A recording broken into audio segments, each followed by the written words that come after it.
Okay, so this engine features several pieces of linkage that need to be made here, and it's made out of 1/16 of an inch thick brass, and we got this connector on a Clevis we're going to work on now, and it's similar to this other piece here.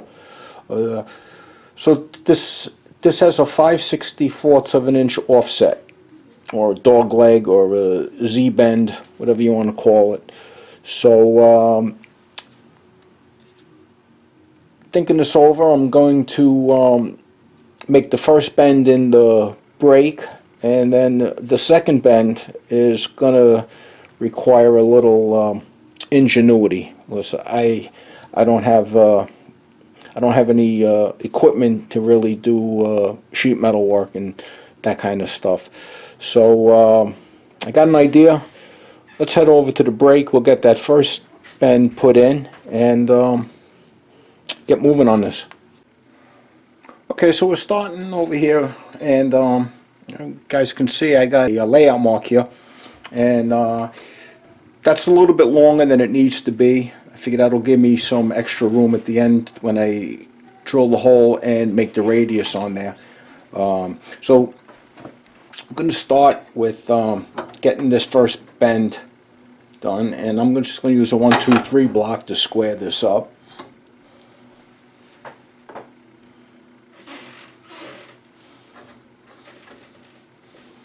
And we'll get a clamp on here, and we'll just make a simple 90-degree bend on this.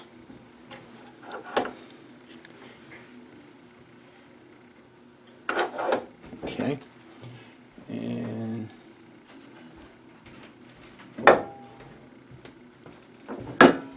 okay,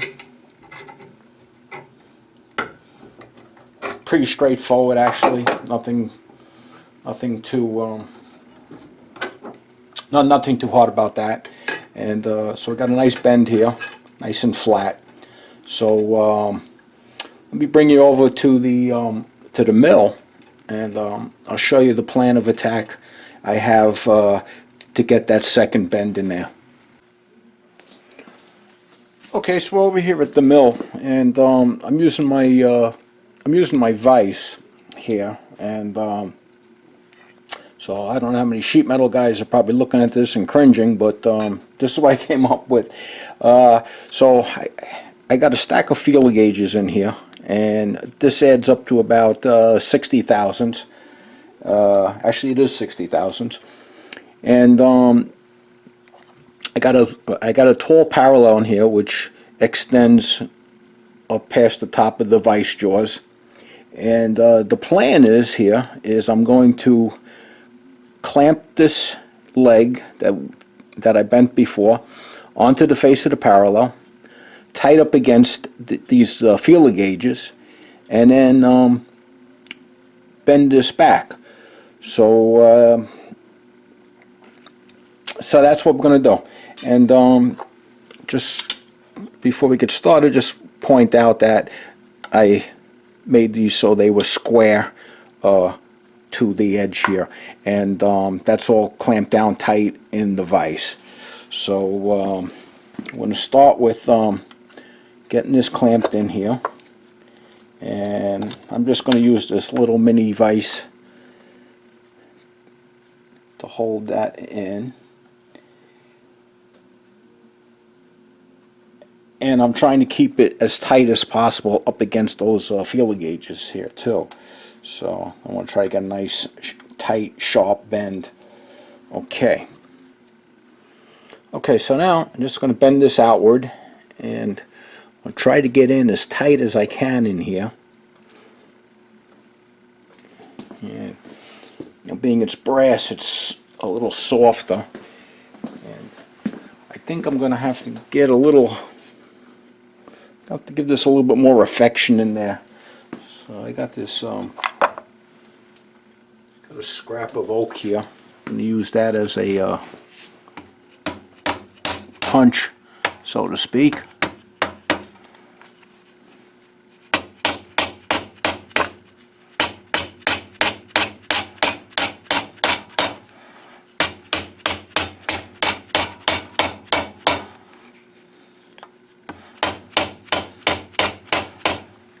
Okay.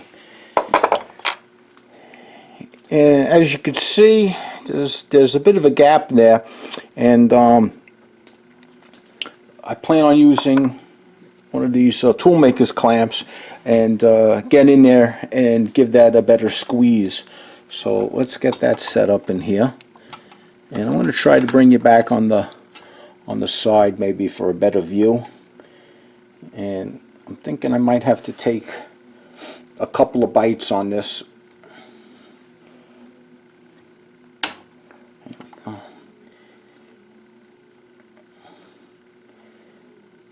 Yeah, that's going better now.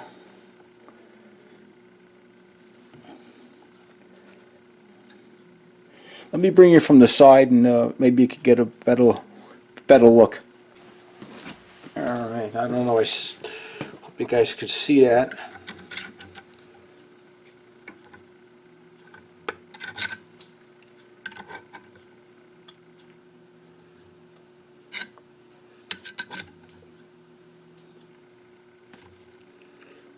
And I'm going to back this top screw off, and I think I could get a little bit more on this now.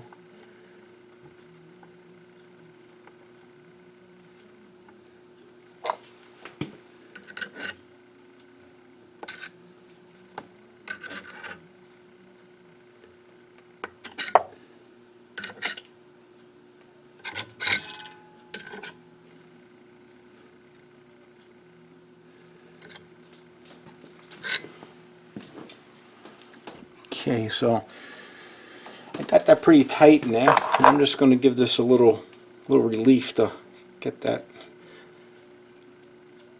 parallel there. Okay, so let's get this pulled out and we'll take a closer look at it.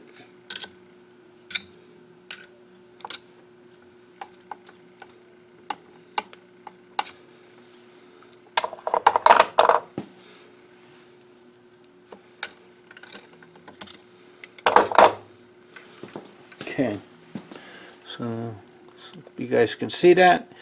It looks like a pretty decent bend. Looks like it's pretty flat. Okay, and so let's take a closer look and see if the offset came within the targeted 5/64 we were looking for. Alright, so I went ahead and I bent up the other side as well. I did the same thing as before. So let's see how symmetrical they are now. So we're going to start, I'll do this side here. Okay, and so it's about, the hole will be around there somewhere, so be about 74 thousandths, somewhere around there, 74, 75.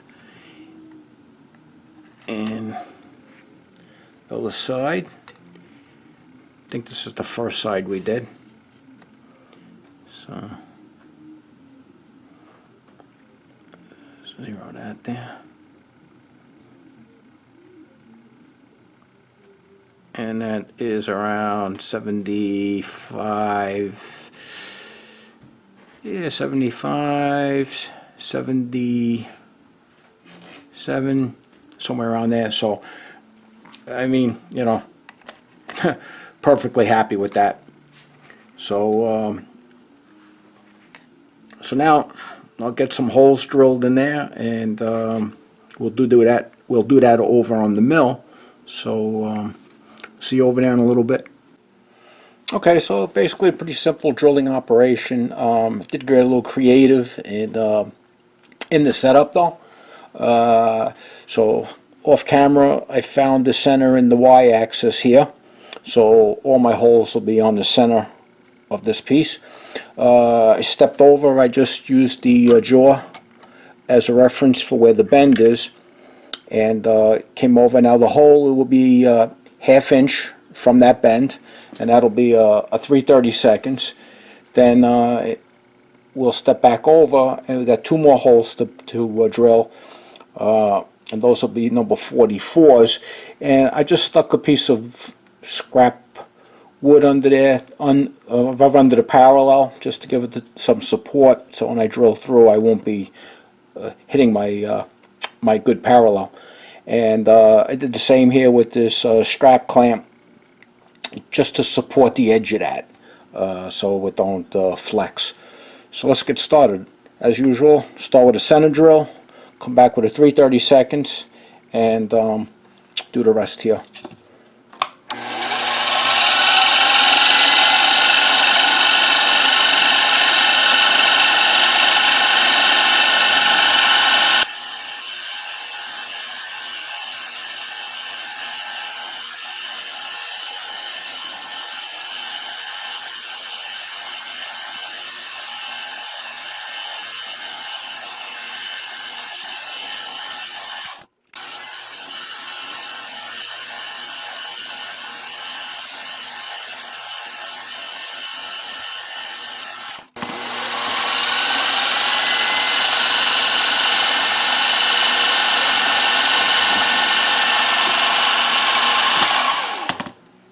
Okay, so that's done, and I'll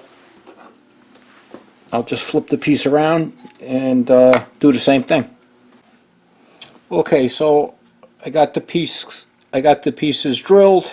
I separated them, and it just happens to be timing couldn't be any better, because I recently watched a video that Blondie Hacks put out, and she made this little Morse taped centering fixture for creating radiuses, and so I figured this would be a great addition to the shop, to have the ability to easily set up and cut radiuses on my little rotary table. So I'll put a link to her video in the description below for you guys to check that out if you haven't seen it. But it's pretty simple. Now, I did make some modifications from the design that she did, but that's what it's all about. You know, you get an idea and you get inspired, and you know, you apply it to what makes jobs easier in your shop. So, but here we have a 3/16 end mill. I got that linkage piece clamped down with a toe clamp with a parallel underneath as some packing, and I already centered the rotary table under the spindle of the mill, and I locked the table in the y-axis, so we'll be using just the x-axis to inch in until we get a nice blended radius around on the two sides here. So so let's get started, and I'm looking forward to seeing how this works. So let's go.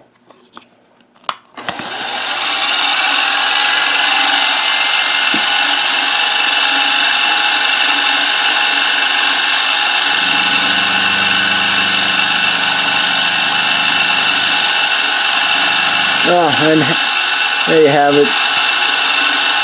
The clamp is blocking the camera from part of the view, but I think we could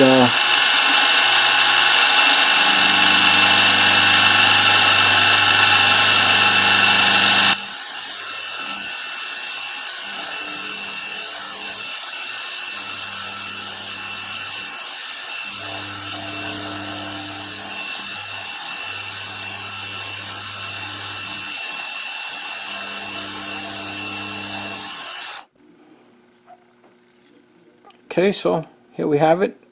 I just got to clean up that little burr from the cutter, and the other side of this doesn't get radius. This one is straight. That gets filed down flat, and the other piece of the linkage gets radiused on both ends. So, but like I said before, I'll just do this one on camera and rinse and repeat for the rest of them. Alright, so here are the two halves of that connecting rod clevis, as they call it, and I polished it up a little bit, and I still got to solder those little studs in there, but just to give you an idea what it looks like, and I'm pretty happy with them. So hope everyone enjoyed this. And let's see if I can give you an idea. They're pretty symmetrical here, I would say.